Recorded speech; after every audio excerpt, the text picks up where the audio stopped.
Hello, everybody. We read from Proverbs 20 and Ezekiel 42 today. So in Proverbs 20, I like verse 30. It said, brutal beatings cleanse away wickedness. Such beatings cleanse the innermost being. I like that one because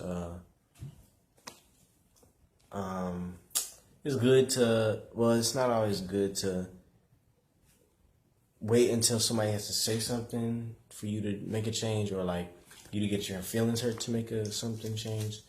So like a lot of times when people do make mention of something and you like feel offended by it, then that's often when you know that you need to like fix whatever they're talking about, because you may be in denial of whatever is happening, and you're just like I guess you're upset because they are right. And instead of, being upset about that, you should accept it, the correction, and just move forward and be humble about it.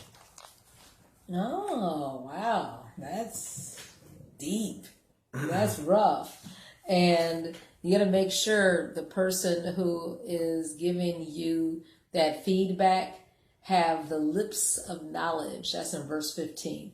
It says, there are gold, there are plenty of jewels, but when someone has that type of insight, then they have precious jewels and you can listen to them. It's so important who you align with during the summertime. This is the last few hours of spring 2020, and already we've heard Saturday evening where there has been a killing of a 3-year-old shooting on the west side on Austin. Toddler, crossfire, they're saying that it was meant for the father. And then 2 teenagers in the South Shore area, 79th Street, 16 and 17 years old. And we're not even in summer. So what I have to say is it's so important for us to have the cure, the cease.